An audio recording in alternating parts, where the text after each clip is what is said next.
A palestra de hoje tem como tema o Evangelho e suas obsessões. Eu peço só um instante, um minutinho só para poder fazer o acoplamento do meu grupo. Senhor meu Pai, que neste momento seja possível realizarmos o trabalho de Deus em nome de Jesus. Que eu possa estar unida ao mentor Erasmo Gurgel, apenas médico, me coloco à disposição do trabalho edificante. Graças a Deus, graças a Jesus. A gente inicia falando do livro A Gênese, lá no capítulo 14. E aí Kardec estava falando para nós que os maus espíritos, eles habitam ao redor do planeta Terra em virtude da inferioridade dos seus habitantes. A ação maléfica destes espíritos fazem parte dos flagelos da humanidade. Assim como as doenças e as tribulações da vida, nós podemos encarar as obsessões como provas ou expiações.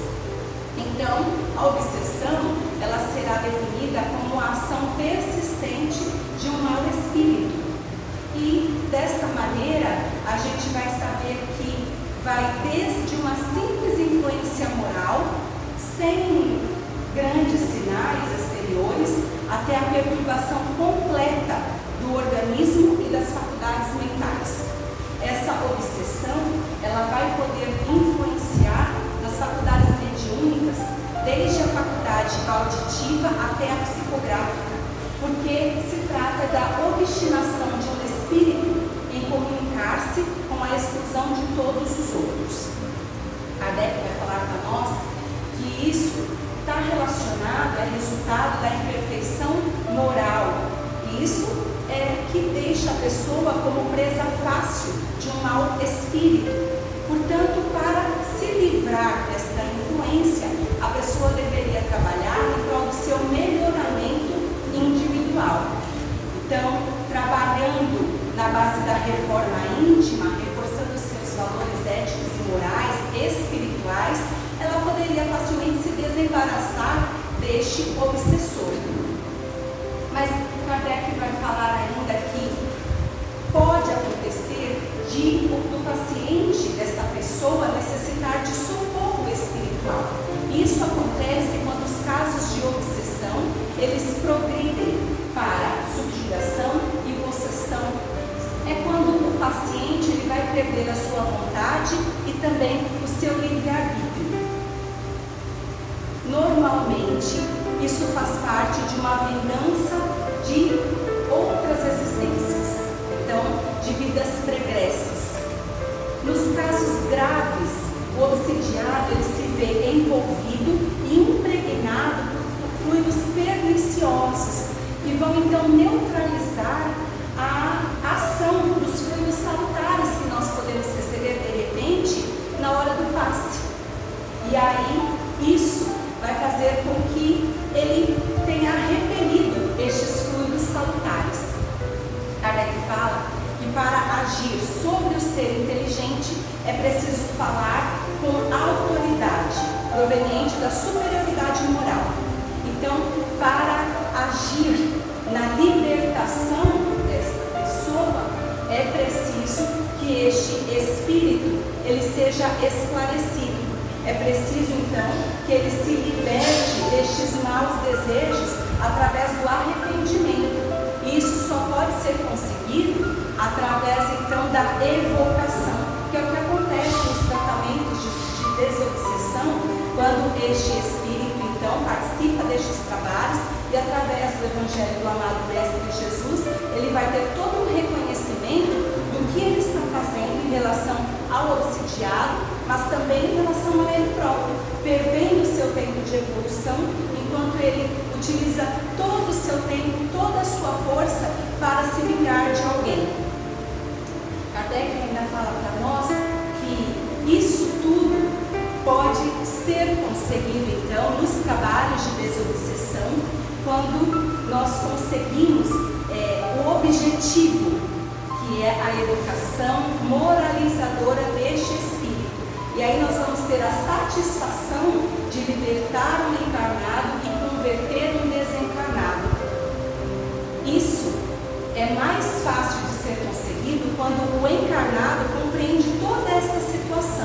E ele age com vontade e também com a prece. Prece que vai ser o mais poderoso auxiliar contra o espírito obsessor. Lá no livro A Gênese, no capítulo 14, Kardec vai trazer as definições então do que nós estamos dizendo, informando que a obsessão acontece quando o espírito age externamente. Então ele vai utilizar-se do seu perispírito que se identifica com o do encarnado. E é por isso que ele consegue então agir na intenção de se vingar. Já nos casos de possessão, o espírito substitui o espírito do encarnado, que não deixa definitivamente, porque óbvio ele só pode deixar esse corpo definitivamente por ocasião da morte. Isso vai acontecer de forma temporária e intermitente. Portanto, neste caso, ele vai falar pela boca do corpo do encarnado, vai se mover através dos braços deste corpo do encarnado, e se alguém o tivesse conhecido antes do seu desencarne, poderia reconhecê-lo através dos seus gestos, voz e mesmo pela expressão da fisionomia. No caso da possessão, Kardec deixa claro que não vai acontecer apenas através de um mau espírito. Então, o bom espírito, ele também pode fazer isso, se ele tem necessidade de falar e dar mais impressão à sua plateia, por exemplo, às pessoas que estão ouvindo. Neste caso, ele empresta o corpo do encarnado sem nenhum tipo de perturbação ou mal-estar. O encarnado, ele vai ficar então como se estivesse em estado de emancipação da alma durante o sono, vai estar em liberdade, do lado do seu corpo, possivelmente ouvindo tudo o que o seu substituto está falando. Já no caso de um mau espírito, ele não vai emprestar este corpo, ele vai se apoderar deste corpo. Se o dono do corpo, o encarnado, ele não tem força moral para resistir. E desta maneira, ele vai poder então fazer perecer este encarnado com sensações de estrangulamento, atirando seu corpo no fogo, ou então em lugares perigosos. Ele blasfema, comete injúrias e mesmo vai maltratar as pessoas do seu convívio, cometendo atos de loucura. E é por isso que nós conseguimos compreender porque diversos casos de loucura vão ter esta causa, progredindo para desordens patológicas. Estas que não vão ter tratamento médico eficientes. Nós podemos nos lembrar dos diversos médiuns que foram encerrados nos manicômios e que não tiveram tratamentos eficazes, possivelmente nunca foram libertados destes locais. Kardec diz que o Espiritismo tem um meio de remediar este problema, porque se tratando de uma causa inteligente, deve ser tratado também através da inteligência. E aí nós vemos o quanto o Espiritismo é lindo, o quanto o Espiritismo tem justificativa para tudo. E se possivelmente os médicos que tratam tão bem todas as moléstias físicas tivessem compreensão dos problemas espirituais, estas pessoas seriam melhor tratadas, reabilitadas e poderiam voltar para a sociedade. Erasmo fala, pode contar. Eu tinha muito medo de ser internado. Meu marido, quando me conheceu, me pegou já iniciando essa fase, e eu falava para ele, eu acho que eu estou ficando louca. Eu era católica e eu não tinha conhecimento nenhum disso que nós estamos tratando aqui hoje. E eu falava para ele, se os meus pais souberem que eu estou vendo gente morta, porque eu não sabia que era espírito, se os meus pais souberem que eu estou vendo gente morta, e que eu estou achando que são vivos, que eu já estou fazendo uma confusão aqui, estão falando comigo como se fosse vivo, eu vou ser internada porque eu estou louca, porque isso não é normal. Então, por muitos anos, eu tive medo que meu pai me internasse no hospício. E realmente a gente vai ter, então, notícias de de todas aquelas pessoas que são internadas, são tratadas de forma drástica, no menor dos casos, com enormes doses de sedativos e remédios que vão até propiciar várias outras alucinações. Então, Kardec nos diz o quanto é importante que os médicos tenham conhecimento das patologias que têm causas espirituais. Nós podemos continuar o nosso estudo utilizando o Evangelho de Marcos, capítulo 1, versículos de 21 a 27. Então, Marcos conta: vieram a Cafarnaum e adentraram uma sinagoga em dia de sábado. Ele os instruía.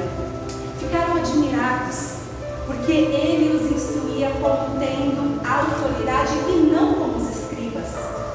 Mas lá na sinagoga havia um homem que estava possesso de espírito impuro. E ele disse: o que há entre ti e nós, Jesus de Nazaré? Veio para nos perder? Sei que é o Santo de Deus. Jesus, falando de forma ameaçadora, diz: sai desse homem. E aí o espírito convulsionou dentro do corpo deste homem e saiu dele. Todos que estavam por ali ficaram admirados, surpresos com aquilo, e começaram a dizer: o que é isso? Que nova doutrina é essa? Pois ele dá ordem com império e o espírito o obedece. E aí que nós temos conhecimento de que para falar com autoridade, com superioridade moral de Jesus, então ele conseguia afastar os espíritos imundos devido à sua grandeza, à sua enorme superioridade moral. Mas a gente pode passar para o livro A Gênese, no capítulo 15, e Kardec vai falar para nós que as curas, tanto quanto as libertações dos possessos, figuram entre as causas os atos mais numerosos de Jesus. Ele operou inúmeras situações de libertações de possessos. Kardec ainda fala que, em muitos casos, esta possessão ela não será evidente. A gente deu essa palestra em outra casa, e aí eu estava falando assim: pensem na quantidade de pessoas que vivem com seus familiares, e estes familiares começam a fazer certas loucuras, começam a ficar extremamente nervosos, irritados, quebrando coisas no lar, mas ninguém percebe que de fato não é aquele familiar, mas um espírito que está influenciando este familiar para quebrar com a ordem do lar. Então, foi isso que o Kardec disse. Em muitos casos, isso não fica evidente. Naquela época, isso era muito comum. Então, eles atribuíam à influência dos demônios todas as enfermidades de causa desconhecida, principalmente a nudez, a epilepsia e a catalepsia. Então, isso era muito comum. Mas a gente vai poder utilizar o Evangelho de Lucas, capítulo 11, versículos de 24 a 26. E ele diz assim: quando o espírito imundo sai do homem, ele anda por locais áridos, buscando repouso. Não encontrando, ele diz: tornarei para minha casa. Voltando, encontra varrida e adornada. Então, ele sai em busca de 7 espíritos piores do que ele, e a vida daquele homem se tornará muito pior do que antes. Para elucidar este trecho, a gente vai utilizar o Evangelho Pede Licença de Paulo Alves Godoy, que é um escritor teólogo. E aí ele vai explicar que o mestre, ele estava querendo dizer que num caso então de obsessão, quando este espírito, ele consegue então ser retirado da presença do obsidiado, ele é encaminhado para o plano espiritual, para um local compatível com o estado evolutivo deste espírito. Mas vamos nos lembrar dos tratamentos desobsessivos? Quando o doutrinador então está falando ali com o espírito, e o espírito fala: mas eu vou para onde?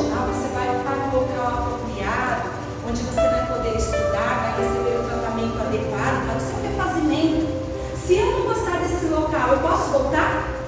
E aí ele fala, claro, mas nesse local você vai ser tão bem tratado e acolhido.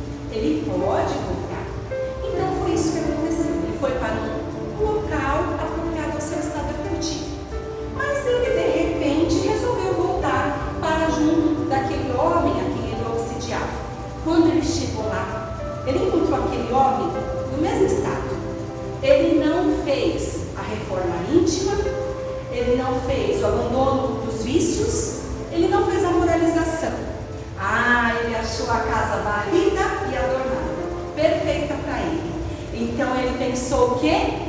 Eu não vou voltar sozinho. Saiu em busca de comparsas, 7 espíritos muito piores do que ele. Voltou para o lado daquele homem a quem ele obsidiava, e é lógico que a sua vida ficou muito pior do que antes. E é por isso que muitas pessoas vêm às casas espíritas buscando tratamentos espirituais, sentem-se muito bem depois da sua libertação e somem das casas espíritas. Nunca mais voltam. Não fazem o estudo do Evangelho, não fazem os trabalhos que poderiam desempenhar, doando suas energias salutares, renovando-se em prol do seu semelhante e também de si mesmos. Dessa maneira, um belo dia, já chegaram a me falar muitas vezes: ô Paula, eu fui lá naquele lugar, na hora, olha, uns 2, 3, 4, 5 anos, eu fiquei muito bem, só que agora minha vida está um terror, eu não sei por que eu mereço sofrer desse jeito, eu estou péssima, terrível. Mas se você vai perguntar para ela, o que está acontecendo? Ela adora uma balada, ela adora beber, a criança fica com a avó porque ela precisa ir para o porcadão. E aí a gente vai perguntar assim, mas será que ela se renovou?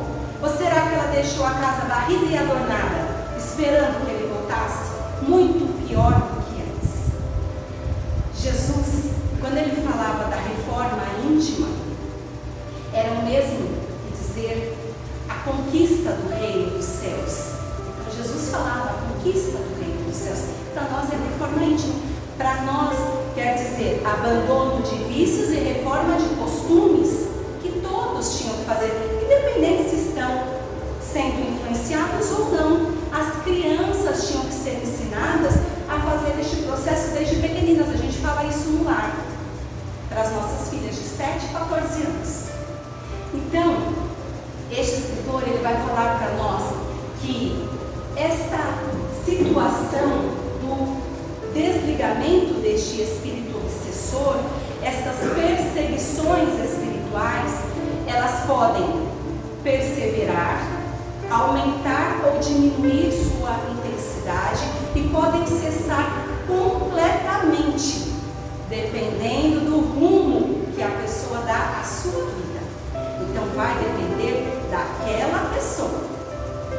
Aí a gente precisa falar assim, utilizando o livro Sementes da Vida Eterna, que o Divaldo escreveu por intermédio do escritor Manuel Filomeno de Miranda. Diz que existem vários tipos de obsessão. Vários tipos de obsessão. Obsessão de encarnado para encarnado, de desencarnado para desencarnado, de encarnado para desencarnado e de desencarnado para encarnado. A gente vai utilizar o livro Obsessão, Desobsessão, de Sueli Caldas Schubert, capítulo 5. Ela ainda acrescenta que existe a obsessão recíproca e também a auto-obsessão. Vamos falar da obsessão de encarnado para encarnado? Isso daí vai acontecer quando eu consigo dominar a mente daquele que eu elegi para ser minha vítima. Pode estar mascarado por ciúmes, inveja, ódio, paixão. Então tudo isso, eu falo assim, eu estou com ciúme dela. Na verdade isso daí já é uma obsessão. Normalmente pode ser tão sutil que aquela pessoa que está sendo obsidiada por mim, ela se sente super amada, até protegida. Então ela entendeu tudo errado. Eu estou dominando mesmo a mente dele, ele faz tudo o que eu quero, ele nem sabe. A gente vai utilizar alguns exemplos bem simples. Por exemplo, é aquele marido que ele não permite que a esposa saia de casa para fazer nada. Então ele dominou essa esposa. Também pode ser aquela mulher que, com o seu jeitinho faceiro, ela escraviza o seu companheiro com os seus caprichos. Ele também vai fazer tudo o que ela quer, tudo o que ela manda.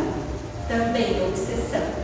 Também tem o caso dos pais que governam a vida dos filhos. O filho morre de vontade de estudar música, mas a mãe quer que ele seja médico.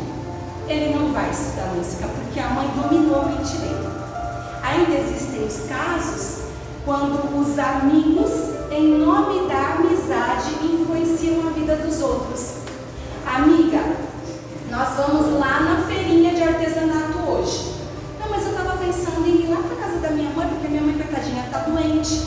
Amiga, eu já combinei com você que nós vamos para a feira de artesanato. Que negócio é esse? Vai furar comigo? Para onde que ela vai? Para a feirinha de artesanato. Dominou a mente, então isso também é uma obsessão.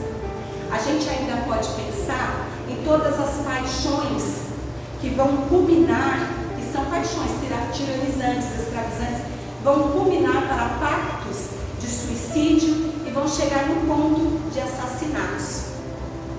Existem também aqueles casos dentro da família onde nós vamos reencontrar desafetos do passado, pessoas que estiveram ligadas a crimes, a comprometimentos terríveis do passado, mas a justiça divina permite que eles se reencontrem no mesmo lar.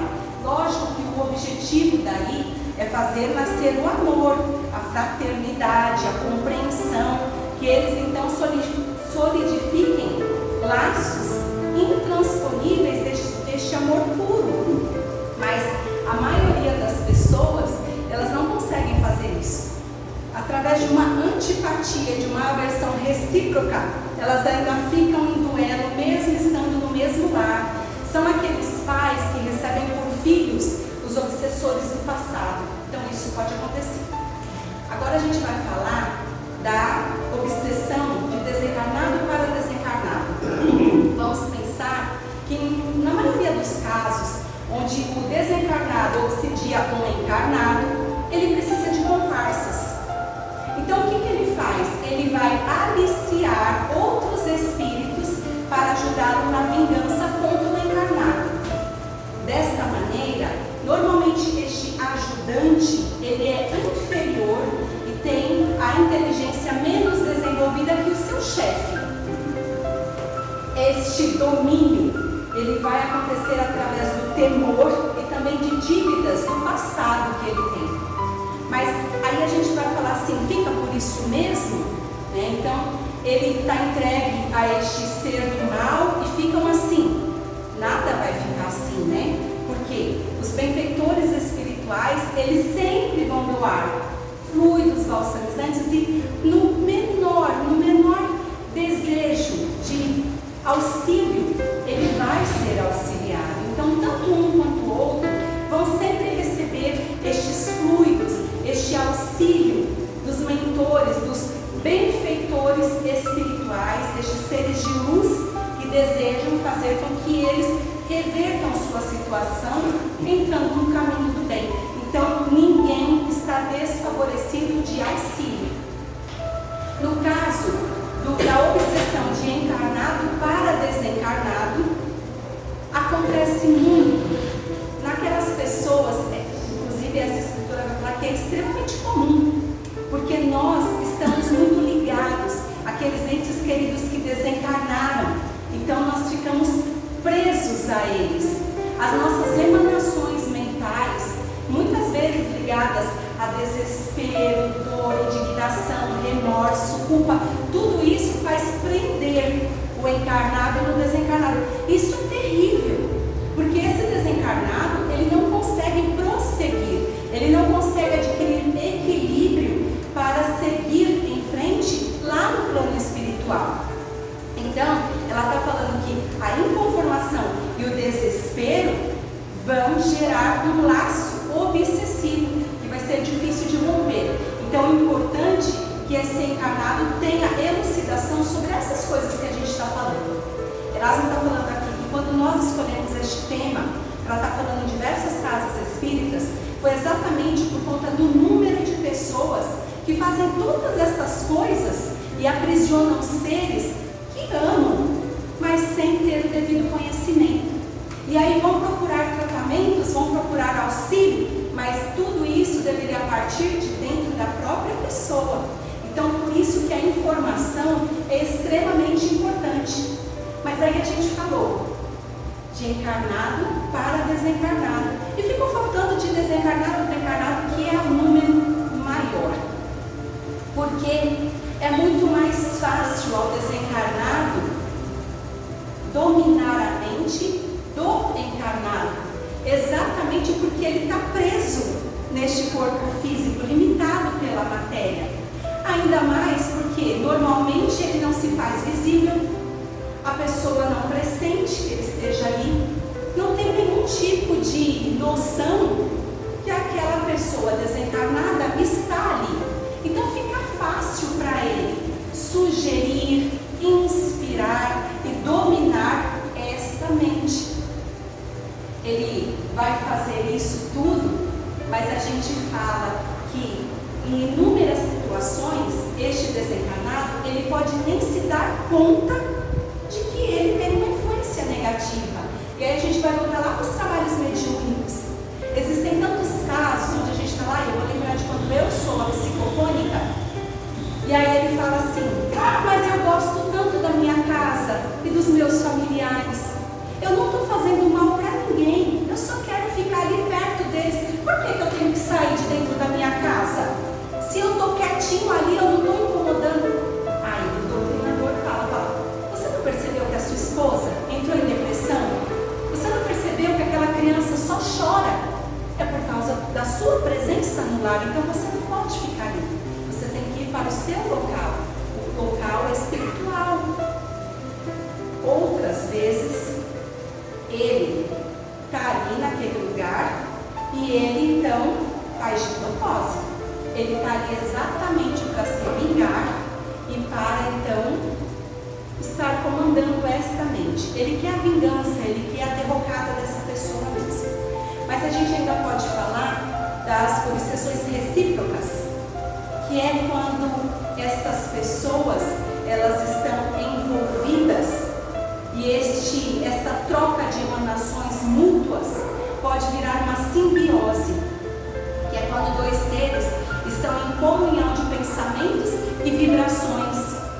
Quando acontece de encarnado para desencarnado, lá nas reuniões, muitas vezes a encarnada fala: mas eu sinto falta daquela presença na minha vida. Eu achei que eu ia melhorar, mas eu estou me sentindo sozinha, eu estou triste. Eu não sei porquê, mas eu me sentia melhor quando ele estava perto de mim. Só que isso pode acontecer também de encarnado para encarnado, que é quando nós nos apaixonamos de forma avassaladora. Mas a coisa é tão doentia que pode acontecer de um de nós modificarmos o nosso padrão mental, decidirmos por outros caminhos, e quando isso acontece, termina em tragédia, como nós já vemos tantas vezes na televisão. A auto-obsessão, Kardec fala lá no livro Obras Póstumas, não raro o homem é obsessor de si mesmo. São aquelas pessoas que elas vão buscar inúmeras doenças fantasmas, tomam medicações que não servem para nada. Ela vai flagelar-se com ciúme, com ira, com orgulho, com egoísmo, com inveja. É aquela pessoa que ela vai sofrer por antecipação, que ela vai sempre achar que ela está doente de alguma coisa. Ela vai ficar inquieta, desesperada, mas ela não tem motivo para isso. Está saindo da própria cabeça dela. E isso tudo aí vai fazer então com que ela realmente atraia para junto de si um espírito menos infeliz, que vai fazer a obsessão de fato aí de desencarnado para encarnado. Então vejam como muitas vezes é difícil a gente perceber na sociedade alguém que não tem isso. Porque se a gente começar a pensar em todo mundo que a gente conhece, quantos desses casos que eu falei aqui não tem gente perto da gente vivenciando isso? Não é? Então, lá no Livro dos Espíritos, 49, os espíritos vão falar para Kardec que os espíritos influem nos nossos pensamentos e atos muito mais do que nós podemos imaginar. Frequentemente, são eles que nos dirigem. E Paulo, na sua epístola aos Hebreus, capítulo 12, versículo 1, somos rodeados por uma nuvem de testemunhas. É por isso que no livro Quem Tem Medo da Obsessão, Richard Simonetti vai falar que eles não apenas ficam observando os nossos atos, mas em inúmeros casos, eles fazem de nós um instrumento dos seus desejos, manipulando-nos. Este escritor, ele vai falar para nós que Deus não quer perder nenhum de seus filhos. Por isso existem as leis que são imutáveis e vão fazer com que todos nós nos conduzamos à perfeição. Então todo mundo vai chegar à perfeição, cada um no seu tempo. Não existe homem que fique mal pela eternidade. Todos vão se transformar em seres do bem e serem encaminhados a Deus. Mas ele fala que a influência ela é muito fácil de acontecer, porque os seres humanos, eles são sugestionáveis. Dificilmente uma pessoa é completamente estável emocionalmente. Ela não se deixa vacilar por nada.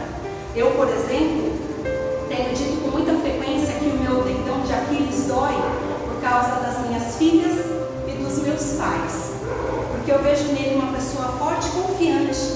Muitas vezes é ele quem me dá apoio, mas quando mexe com as minhas filhas e os meus pais, eu me sinto vacilar.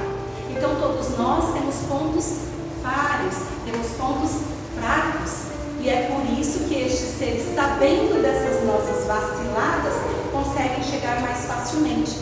Portanto, a influência maior, ela vai chegar exatamente quando nós estamos dormindo, quando nós estamos libertos do corpo físico, sem este corpo que vai bloquear essa percepção espiritual.